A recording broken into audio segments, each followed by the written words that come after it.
There's a guy at my old office who drove a 2011 Honda Civic with a cracked bumper he never bothered fixing.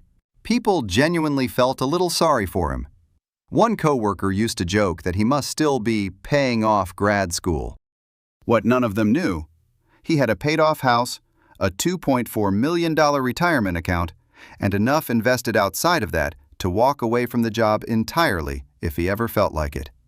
He just never felt like announcing it.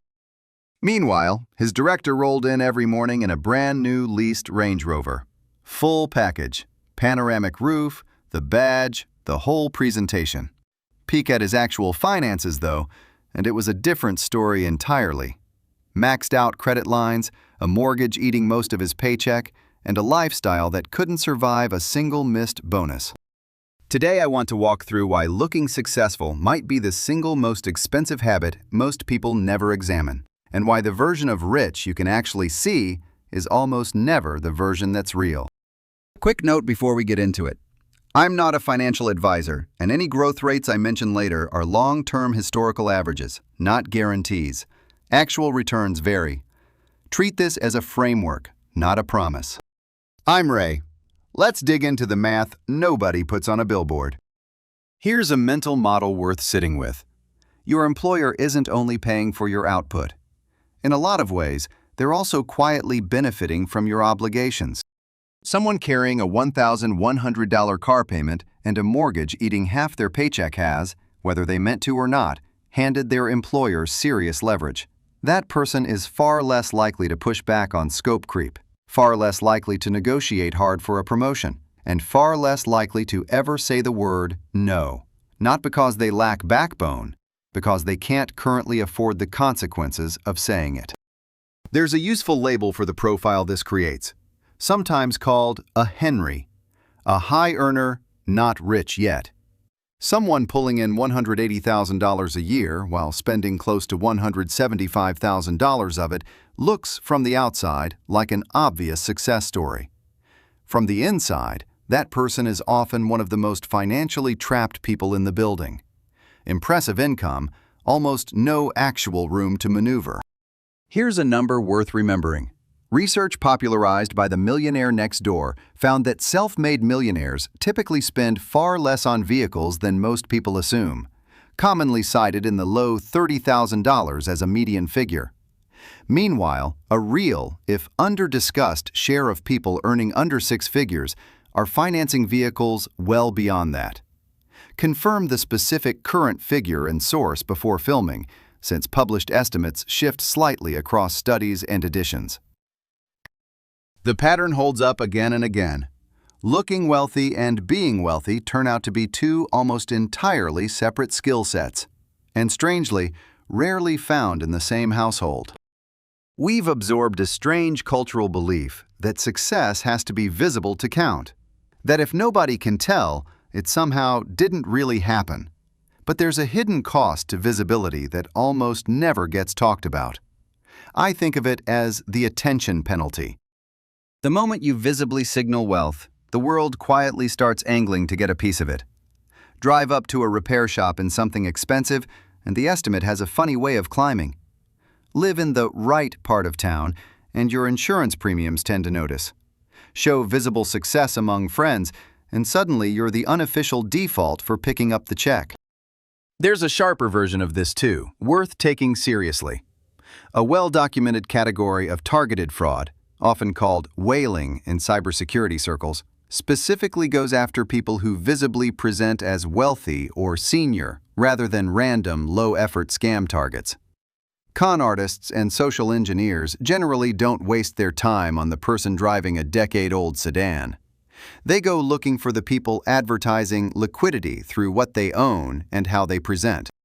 Looking wealthy isn't a harmless flex. It's closer to opting into a very specific, very expensive form of ongoing attention. Let's get concrete, because this is where it stops being a vibe and becomes arithmetic. Take two guys, Trevor and Chris. Both earn $110,000 a year. Trevor finances a $58,000 luxury SUV. Between the note, the premium insurance that comes bundled with it, and the pricier fuel it needs, He's out roughly $1,100 a month. Over 6 years, that's just under $80,000 spent. At the end of it, the SUV is worth maybe $19,000, and Trevor has essentially nothing else to show for 6 years of that spending. Chris drives a reliable, entirely unremarkable 5-year-old sedan, paid off outright. His total transportation cost runs about $180 a month, all in. He takes the roughly $900 a month gap between his costs and Trevor's and automatically invests it into a simple, diversified index fund instead. If Chris keeps that up for 28 years, say from 27 to 55, at something close to the market's long-term historical average of around 9 to 10% annually, again, historical average, not guaranteed, that steady $900 a month grows to somewhere in the ballpark of $1.5 to $1.7 million. Put plainly, the real cost of Trevor's SUV isn't $58,000. It's well over $1 million of future freedom he traded away for a nicer badge on the hood. Picture it as 2 lines on a graph, one sliding down toward a used car listing, the other climbing quietly for nearly 3 decades. Only one of those lines is still working for you at 55. So why is the boring choice so hard to actually make? A big part of the answer traces back over a century to the economist Thorstein Veblen, who coined the idea of conspicuous consumption, spending specifically to signal status rather than to gain utility. A $12,000 watch tells time exactly as well as a $60 one. The extra cost isn't about function, it's a signal aimed at the people around you that you have more than enough to spare. Here's the part that stings a little. The people you're hoping to impress are usually too busy quietly measuring themselves against you to actually be impressed on your behalf. Guys who build real, lasting wealth tend to notice something else too. Every dollar spent to look successful is a dollar permanently removed from ever compounding. And there's a quieter benefit to staying financially unremarkable. Your relationships stop being filtered through what you can visibly afford. People show up for you, not for what your success might do for them. It also tends to work in your favor practically. A salesperson or contractor who doesn't assume you're flush with cash is often the one who gives you the honest number instead of the padded one. If you've got a payment right now that's quietly steering more of your decisions than you'd like to admit, stick with me. The next part is the actual plan, not just the theory. If this kind of breakdown is useful to you, go ahead and subscribe now. That's really the whole point of this channel. Let's get into what you actually do about it. You don't need to overhaul your entire life forever. You need to be deliberately a little unconventional for about 2 years. First, shift how you see yourself. Stop thinking of yourself mainly as someone who consumes an income and start thinking of yourself as someone who owns capital. Your paycheck isn't your identity. It's fuel for a separate account that's quietly building your actual options. Second, downgrade the visible stuff on purpose. If you're currently carrying a payment on something flashy, sell it. Replace it with the boring, reliable version and let yourself feel the ego hit for what it is, temporary. Most guys report it stinging for a few days at most.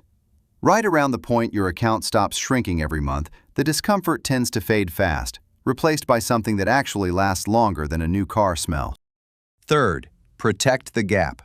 Every raise, every bonus, every dollar you free up from downsizing a payment goes straight into the space between what you earn and what you spend. And that gap goes to work in a simple, diversified account.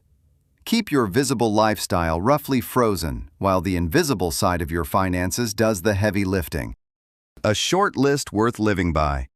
1. Keep your net worth and portfolio out of casual conversation with coworkers. 2. Buy for durability and function, not for the label. 3. Track your progress in Runway. How long you could go without a paycheck, not in your salary figure. 4. Let your day-to-day presentation stay genuinely unremarkable, as a deliberate choice, not an accident. The broader system generally rewards you for looking successful and staying financially stretched while you do it. There's another option available. The option the guy with the cracked bumper quietly chose without ever explaining himself to anyone. He wasn't missing out on anything that actually mattered to him. He was simply playing an entirely different game than the one most people don't realize they've signed up for. Success, most of the time, isn't really about what you're able to buy. It's about what you no longer have to buy. The freedom you've already paid for with everything you chose not to spend. If you're ready to stop financing an image for people who were never really paying attention anyway, subscribe.